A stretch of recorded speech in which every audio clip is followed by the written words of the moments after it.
from the street, it looks pretty good for a 25-year-old boat, right? It's big, it's beautiful, and it's just begging for me to jump on board and go catch some fish. But what if I told you that inside this hull, in the most hidden and forgotten corners, there is an entire ecosystem of water, rust, and mold just quietly doing its thing? Yeah, today's episode is a full-on boat horror story. We're taking you from this nice, clean view to the truth inside our hulls. If you've ever bought a used boat, or you're thinking about buying one, you're going to want to see what we found.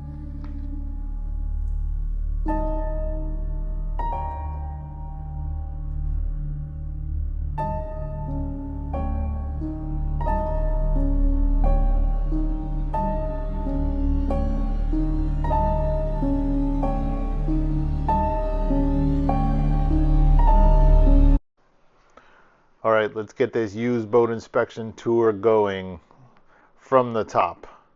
Well, actually, we'll start at the transom, but this is the biggest boat we've ever owned and trailered. I trailered some 24-foot Boston whalers, 25-foot whalers back in the day for the Coast Guard, but this 28-foot Grady White is the biggest. We were using the maximum towing capacity of the truck. So you can see here the stainless steel props are in pretty good shape. They need a bit of a polish. They're looking a little bit rough. And as we climb up into the cockpit, I'm going to show you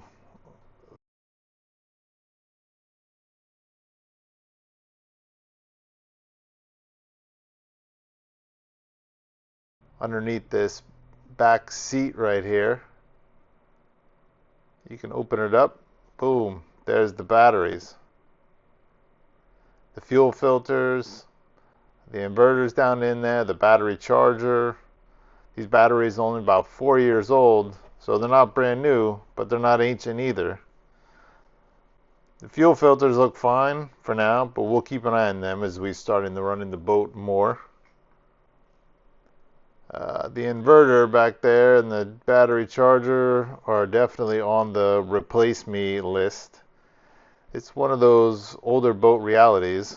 Some things are totally serviceable, some things are borderline, and some things you just know you've got to upgrade. We've got some storage drawers here. Look like some failing gaskets. Those should be too bad to replace. We've got a fish box down here. Gas strut just barely hanging on. Definitely needs a good cleaning. Then we open up the live well. Oh, that gas strut is wasted. It quit.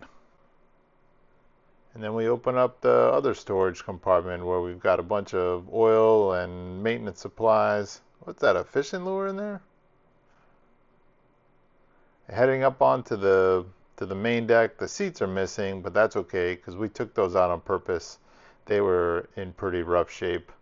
It's 25-year-old plastic. Here at the main driving station, you can see this thing is fully loaded.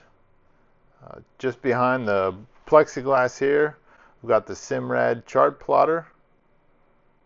Works excellent. That thing is connected to an autopilot.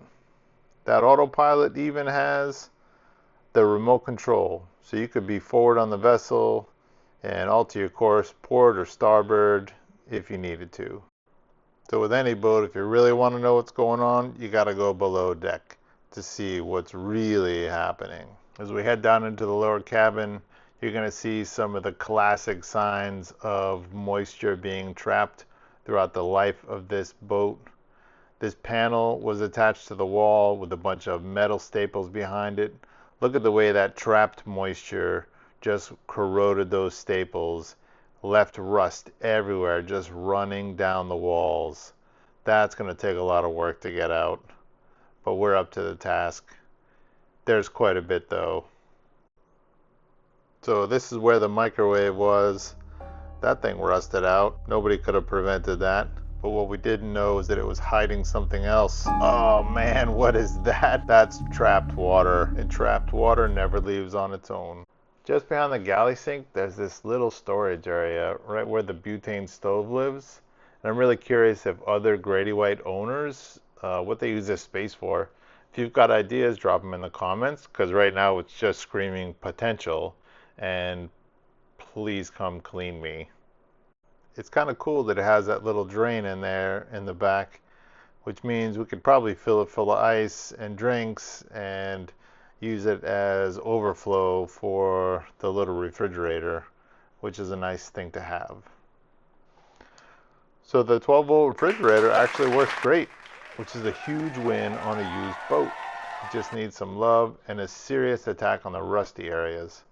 Classic boat restoration trade-off, which is function good cosmetics. Well, we're working on it. Up in the V-Berth, all the cushions need a deep clean. We've stacked panels on top while we pull things apart, but you can see the potential. With a good cleaning and some elbow grease, this would actually be a cozy little crash pad. And now welcome to the wet head, otherwise known as the room we avoided opening for as long as possible.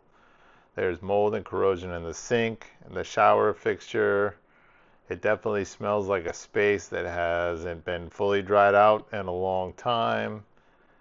Up here on the bulkhead, you can see visible mold and corrosion around the window.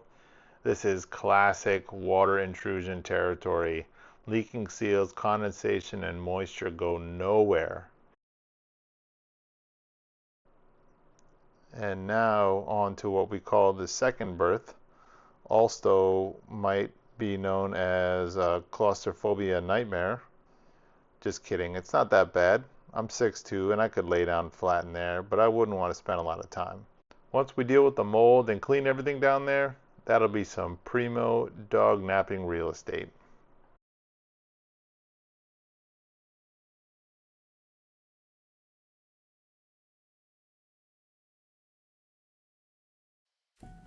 Hey guys, I'm going to take over the tour and show you the bow. We have an anchor just laying on the deck right now, but we've got a pretty sweet looking anchor ready for mounting. We just need to replace the anchor housing. Check out our windlass. We're super stoked to have a windlass on this boat. Now, if I can get your attention to that radar, which seems like a good idea until you try to drive around a neighborhood in Hawaii. We were inches away from losing that thing as we turned into our neighborhood, literally 6 inches away from the power lines.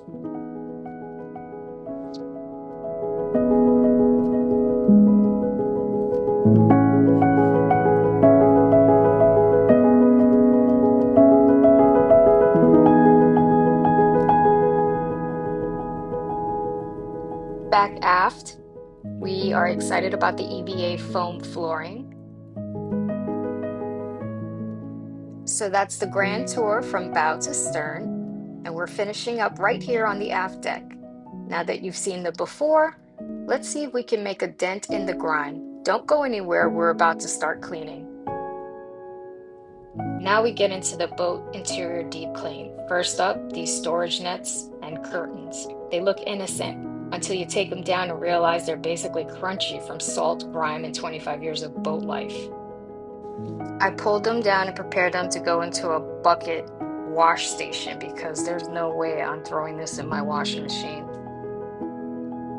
Here's a pro tip. If your curtains and nets haven't been washed since the Bush administration, maybe start with a bucket too. Look at the state of this water. It's disgusting. It looks like bilge tape. I washed the curtains and nets 4 times in the bucket. The last time I washed it with a little bit of diluted bleaching water, just to make sure I got all the mold off.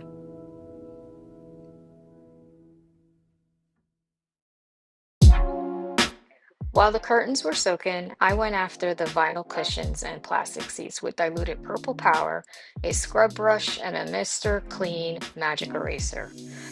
Quick note, we've heard from upholstery experts that using bleach on vinyl can eventually weaken the threads and cause the seams to fail, so we're sticking to cleaners that are tough on grime, but a little kinder to the materials we're working with. This is the not so glam side of boat restoration. Scrubbing, rinsing, scrubbing again. Some of the seats cleaned up okay, but in the end, a few old plastic seats cracked when we tried to disassemble them to lubricate and clean the corrosion off. That's just part of fixing up an old boat. You save what you can, and what doesn't survive the deep clean becomes an excuse for an upgrade. Here's the after video. The seat and the vinyl came out really clean. We unfortunately didn't keep the seats. The plastic broke when Coop tried to take the mounting brackets off. They had a lot of corrosion on them. 25 years of salt, sun, heat. It's bound to happen. Not sure what we're gonna do with these cushions since we don't have the seats. We'll figure that out later.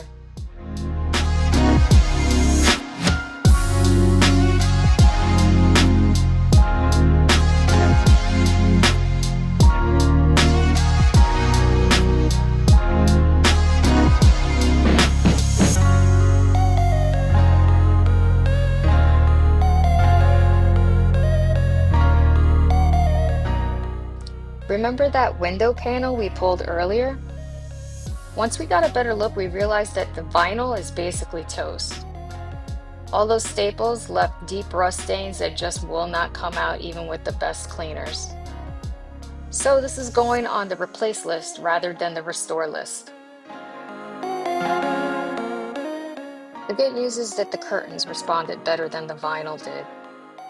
Here's the before. We used Borax, OxyClean, Tide, of course.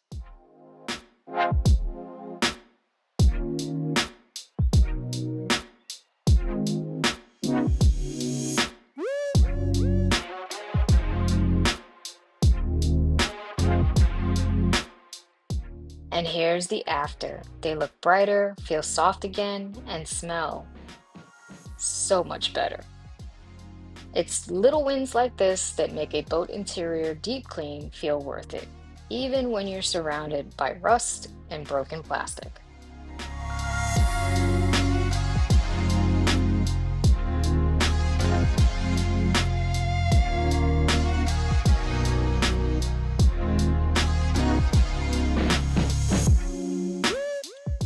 Next up, it was time to tackle the cabin walls and liners.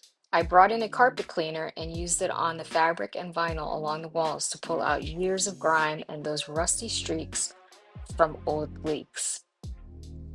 It's basically an upholstery deep clean for the inside of the boat.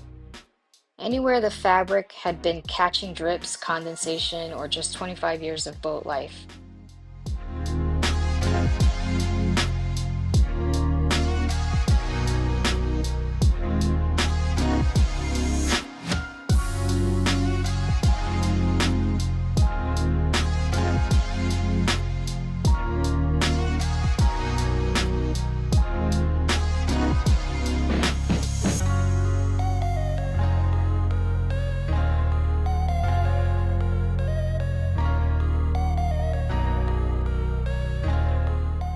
By the end of the day, we got the butane stove back into its compartment.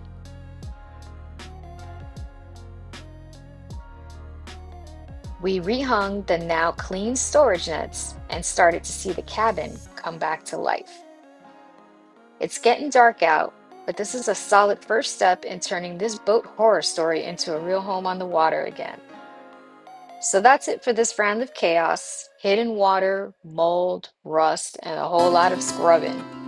If you're working on your own boat restoration, let us know your worst boat horror story in the comments. We would love to hear what you found inside your hulls. In the next video, we're probably tackling another project, probably doing some more cleaning, and there'll probably be more surprises. If you want to see how this glow up goes, make sure you hit subscribe and turn on the notifications. Thanks for hanging out with us today. And if you're watching this from your recliner, instead of cleaning your boat, honestly, we don't blame you. No judgment. We hope you're having a good day or evening either way.